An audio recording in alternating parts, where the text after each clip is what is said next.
حي على الصلاة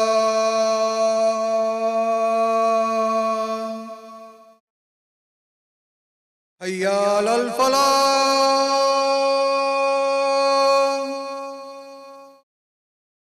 حي على الفلاح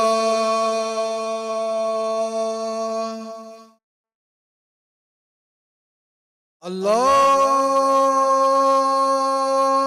أكبر الله أكبر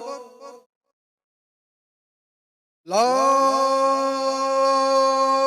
إله إلا الله.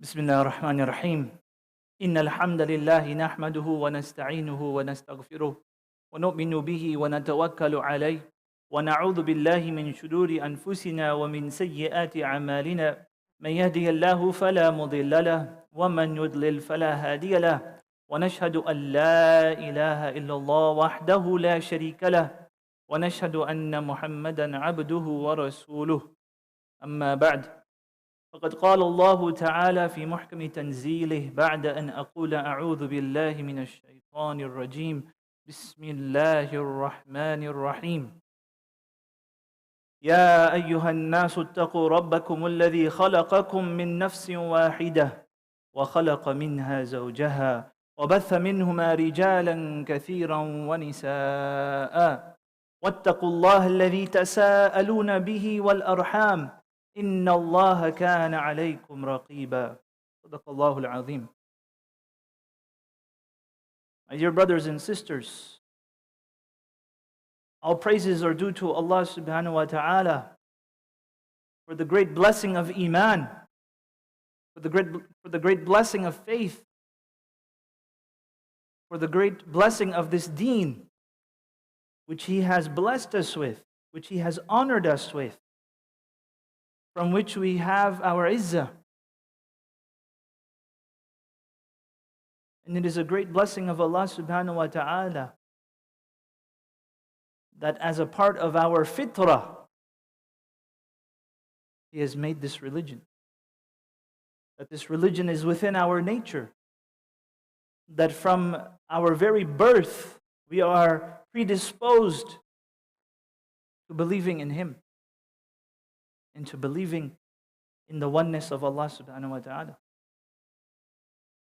And Allah subhanahu wa ta'ala, as our creator, He knows our creation. He knows His creation. He knows the limits of His creation. He knows the capacity of His creation. He knows the desire of His creation.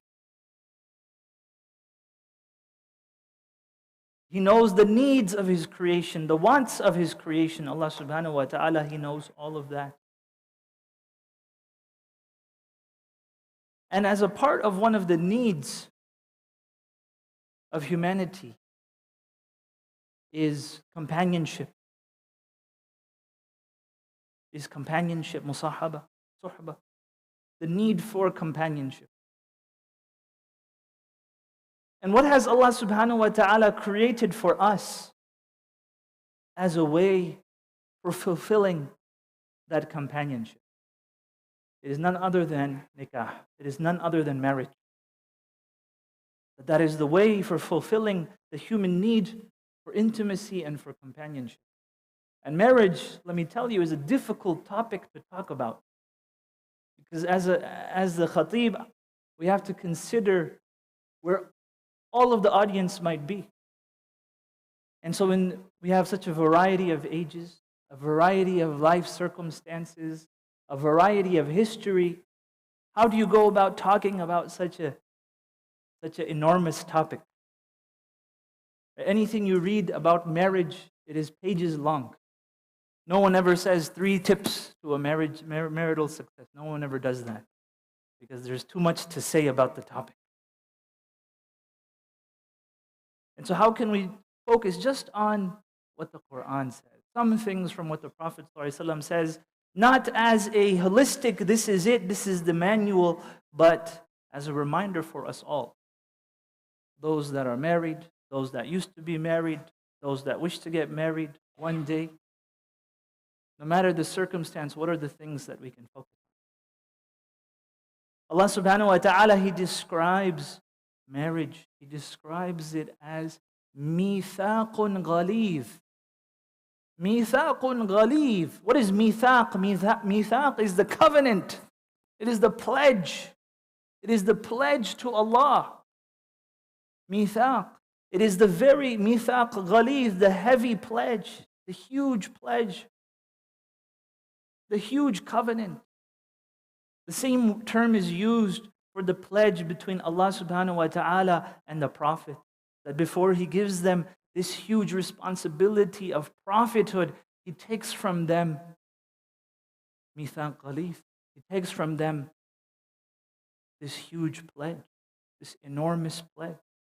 And that is the same term that He uses to describe marriage. So marriage is not something small. It is not something small, but it is a pledge. It is a covenant between two people.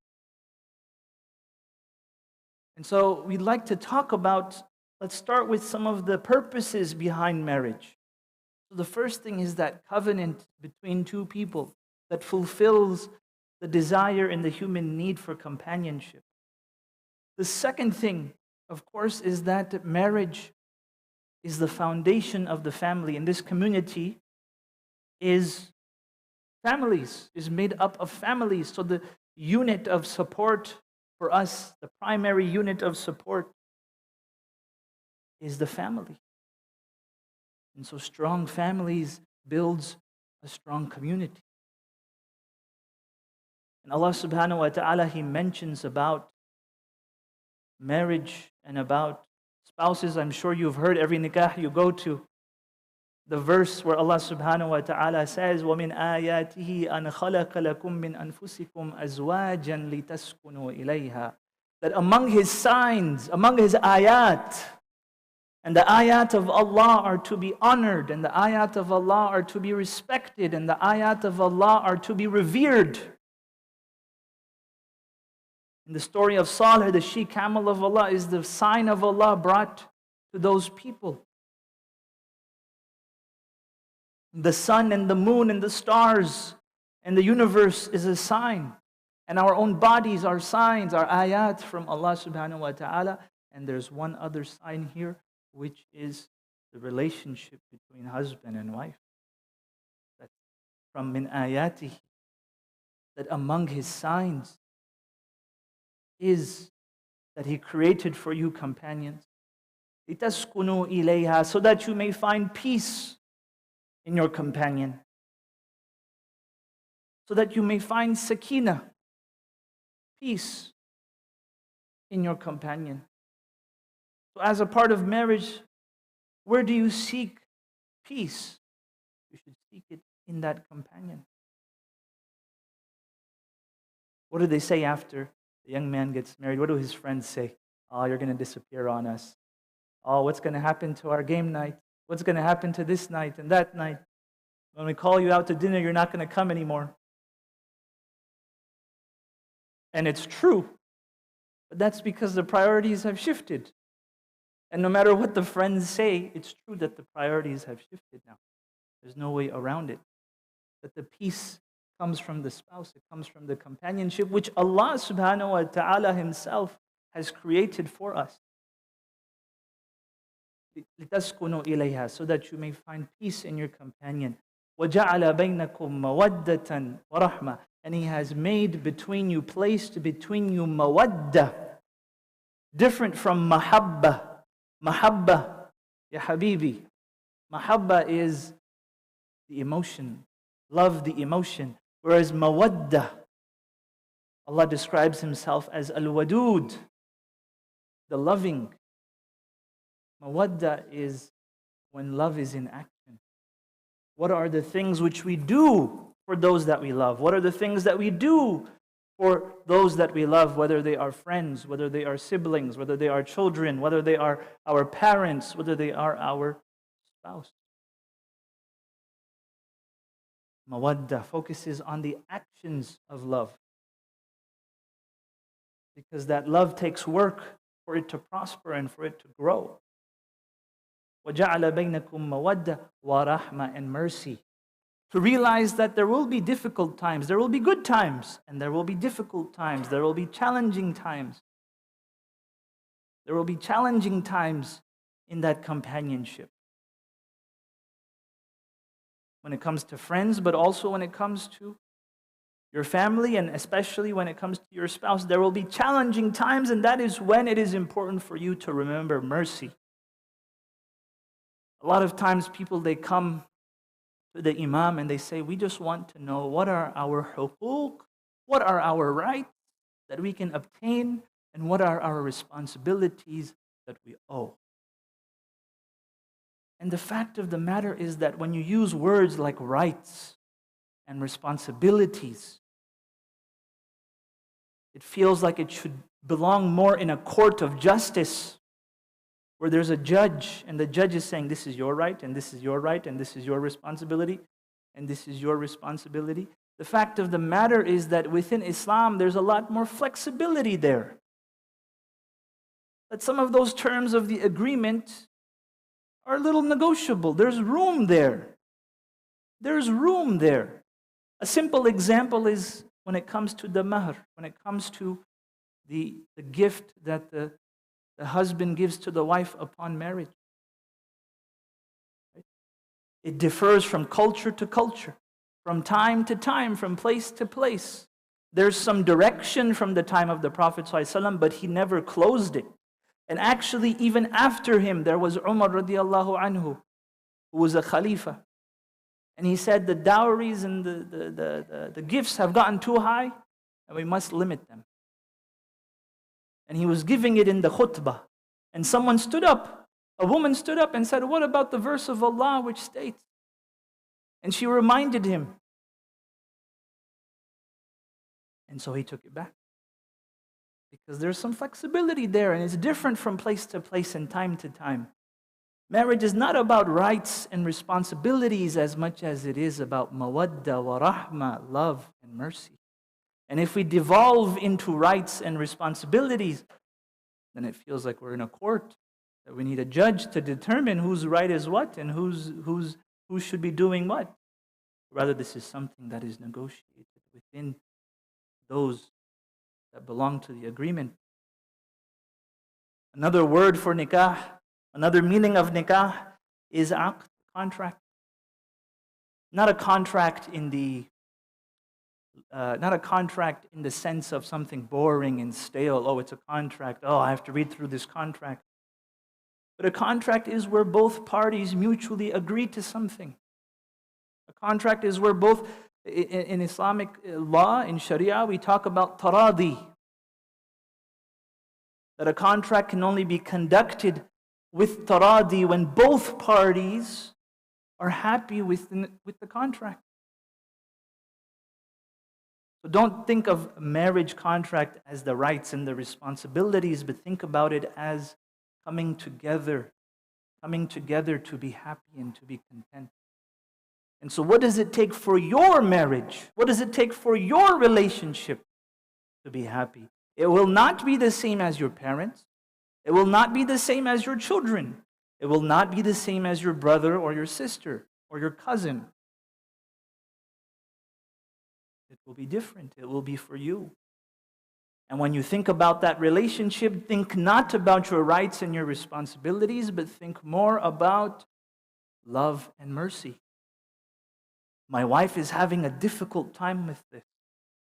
My wife is having a difficult time with this. Let me give her some mercy here. Let me give a little here. Let me give a lot here. Because the more I put into the relationship, the more I will get out of it. The more I put into the relationship, the more I will get out of it. But if I stick to my guns and I say, no, I cannot give because if I give, then you will take, then you're headed in the wrong direction. What's needed here is mercy. What's needed here in this relationship is mercy. May Allah subhanahu wa ta'ala make that easy for us. Ameen ya Rabbal Alameen. The second verse, which I'd like to talk about when it comes to marriage, because again, you could talk about marriage for hours. You could write volumes in books, and many have done that. Any marriage article you find, it's pages. So let's stick to just the one verse now. The second verse I'd like to share with you, where Allah subhanahu wa ta'ala, He says, هُنَّ لِبَاسٌ لَكُمْ وَأَنْتُمْ لِبَاسٌ لَهُنْ. He says, you are like garments for one another. You are like clothing for one another. What does that mean? What is the purpose of clothing? Think of all the things which clothing does for you. Think of all the things which clothing does for you. It protects you. It covers your faults, covers your flaws. It beautifies you, it adorns you. It brings you confidence. Think of all the things. I'm sure there's many more things that come to your mind because clothing can mean different things to different people. And that is your companion. That is your spouse. Like a garment to you. هُنَّ لِبَاسٌ لَكُمْ وَأَنْتُمْ لِبَاسٌ لَهُنَّ. You protect each other, you cover each other's faults, you beautify each other, you bring each other confidence. That is part of your marriage. That is part of this relationship which Allah subhanahu wa ta'ala talked about. And that is why, just with these two simple verses, that is why the Prophet ﷺ, he told us that nikah is half of faith, that marriage is half of faith. A young man, he told me, he said, well, my mother told me that cleanliness is half of faith, and you're telling me that marriage is half of my faith. So if I get married and I am super clean, my deen is complete. I told him, I guess so. But really, cleanliness is not just vacuuming your room and cleaning your room. At-tahara, at-tahur, is much more than that. It is purity of heart, it is purity of actions, it is purity of words. It's not something as simple as cleaning your room. That's a part of it, sure. It's what your mother told you growing up, but there's much more to that purity and that cleanliness. So that nikah is half of your faith because it is part of what fulfills that faith. It is part of what fulfills that faith. We see the Prophet ﷺ, he said that the best rizq and the best provision of this dunya, that this dunya is nothing but provision, and the best provision is a good spouse. And so may Allah subhanahu wa ta'ala bless us with that. Ameen ya Rabbal Alameen. And may Allah subhanahu wa ta'ala give us that rizq and give us the ability to work for that rizq. And so that is part of marriage, that it is half of our deen. The next thing about marriage is that it helps us with our modesty and our chastity.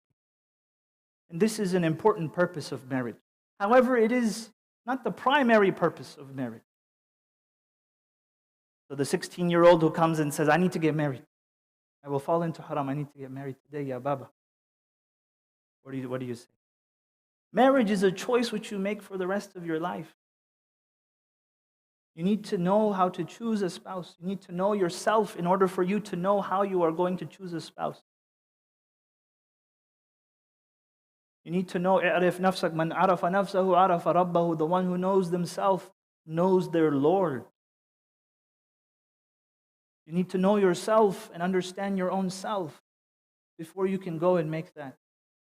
So even though modesty, chastity is an important part of marriage, it is not the primary goal. And so we must be careful with that. Another thing which goes back to marriage being half of deen is that the Prophet ﷺ, he said that marriage is my way. وَمَنْ رَغِبَ عَنْ سُنَّتِي النِّكَاحُ مِنْ سُنَّتِي وَمَنْ رَغِبَ عَنْ سُنَّتِي فَلَيْسَ مِنِّي. The Prophet ﷺ, he said that nikah is from my way, and whoever strays from my way purposefully strays from my way, and they are not from among us. So very strong words. Very strong words. But notice he says, وَمَنْ رَغِبَ عَنْ. He didn't say the one who does not get married. No. He did not say the one who does not get married. Because there were scholars who dedicated their lives to knowledge, and they simply just didn't have the time, they just didn't have the wherewithal to pursue marriage. And that was okay. But he said, Man raghiba an, that desires something other than marriage. Desires something totally other than marriage. Raghiba an. It's different from he did not get married or she did not get married. And that's where the next part is really important. But before I get there, so the marriage is from the Sunnah of the Prophet ﷺ. It's from the way of the Prophet, so much so that Isa alayhi salam, who will return, will get married when he returns.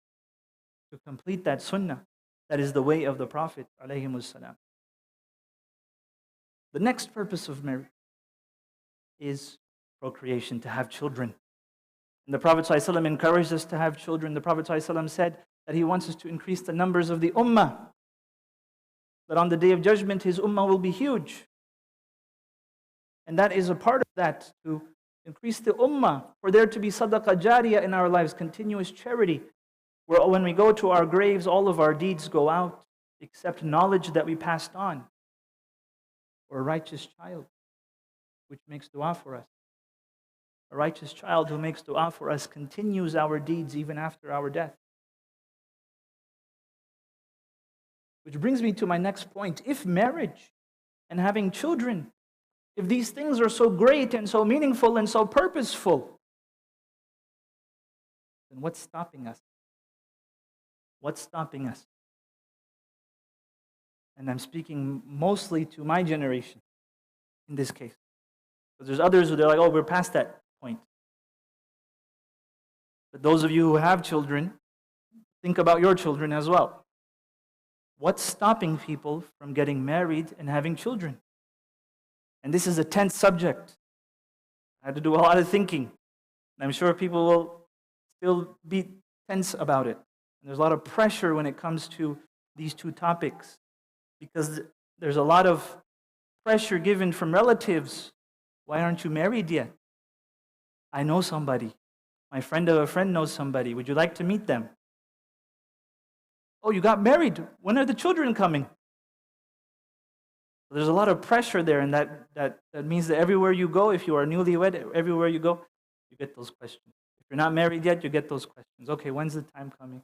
All right, you're this old. All right, when's the clock is ticking. So that pressure that comes with that is what causes this subject to be difficult. And so it's important that we don't talk about it in a way which pressures people, but we talk about it in an open way to discuss the realities of the situation. So on the one hand, it's important for us to recognize that it takes longer in this society, in today, to get settled, to reach a place where you know yourself and you know what you want, because there's so many things you could want. It's confusing because there's so many things that you could want. So you don't know what you want. You don't know what to do. You don't know how to go about it. And you don't necessarily have a good picture of how to do it. You don't have a good snapshot of how to do it because your parents did it in a certain way. And that's not a way that's realistic for you anymore. And so how do you approach it? So how do you approach it? That's one thing. It takes longer to become settled in today's society. Look at the cost of living, right? Income to housing ratio. Look at that. Just that fact makes everything take longer. Student loan debts. People are in debt. They have to think about that as well, more than ever before. And then there's a fear of failure. That, oh, the divorce rate is so high. What if I'm one of those? What if I don't have any good role models? What if my parents' relationship wasn't so great, or my siblings, or even if my parents was, my siblings wasn't so great. My siblings' relationship didn't turn out great. There's this fear of failure. So what can you do? When it comes to children, fertility can be an issue. It's important to talk about that. that even if you want children and you're trying and then everyone's pressuring you about having children, then that's difficult. That's difficult emotionally. It's important that the relationship of the couple is important for that to be secure before you go into having children. Children cannot fix the relationship. But with all of those things, and there's so much more than that, but coming into this with all of that in front of us, to realize that it's important to be free of judgment and free of pressure, and instead, don't go around pointing fingers, but instead, let's open up the discussion on this. That for us to get to that next step of marriage, children, it's important for there to be a sense of tawakkul, a sense of trust in Allah subhanahu wa ta'ala. In Islam, we believe in tying the camel, taking the means. But once you've tied the knot, it's a good knot. You don't need to double and triple and quadruple, and you're going to spend all your time and all your rope length just tying those knots, realizing that there's never going to be a perfect time. So tie the camel, secure the knot, and place your trust in Allah subhanahu wa ta'ala. There has to be that element of trust in Allah subhanahu wa ta'ala. There has to be that element of hope in the wisdom of Allah subhanahu wa ta'ala, that whatever Allah subhanahu wa ta'ala does, He does for a reason. And so let's not put that pressure on our family members, but instead let's have open conversations about these topics. And before I conclude, I'd like to leave with 3 things that we can all remember and take as a reminder for our relationships, our marriages. May Allah subhanahu wa ta'ala help us to do that. أقول قولي هذا وأستغفر الله لي ولكم ولسائر المسلمين فاستغفروه إنه هو الغفور الرحيم.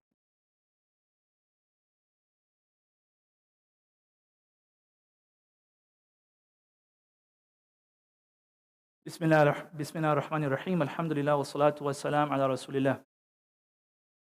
So in conclusion, I would like to leave you with 3 things. When it comes to marriage, to think about these 3 things and stick to the principles in the Quran. Don't think about all the history and all the baggage and all of that, but just think about these 3 things. Number 1, that you are like garments for one another. As I mentioned, you are like garments for one another. This is what Allah subhanahu wa ta'ala says, to protect, to cover, to beautify, to adorn. Number 2,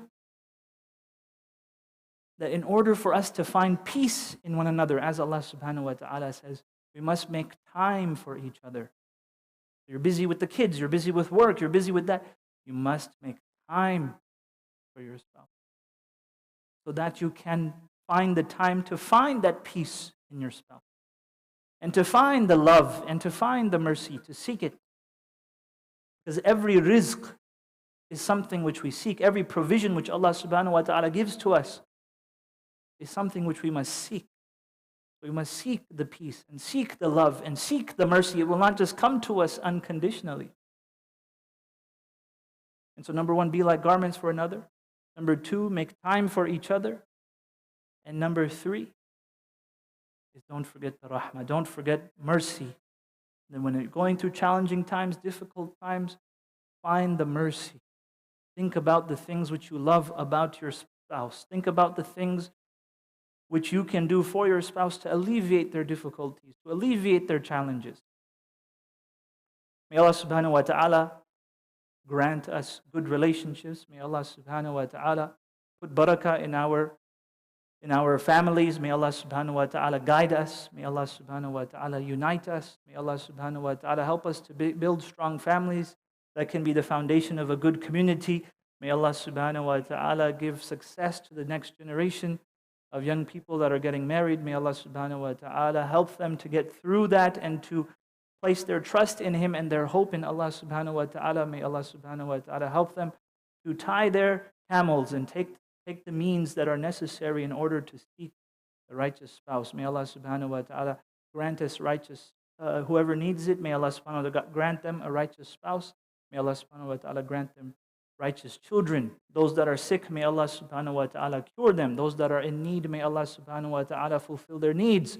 ربنا تقبل منا إنك أنت السميع العليم وتب علينا إنك أنت التواب الرحيم ربنا آتنا في الدنيا حسنة وفي الآخرة حسنة وقنا عذاب النار عباد الله إن الله يأمر بالعدل والإحسان وإيتاء ذي القربى وينهى عن الفحشاء والمنكر والبغي يعظكم لعلكم تذكرون اذكروا الله يذكركم ولذكر الله تعالى أكبر والله يعلم ما تصنعون وأقم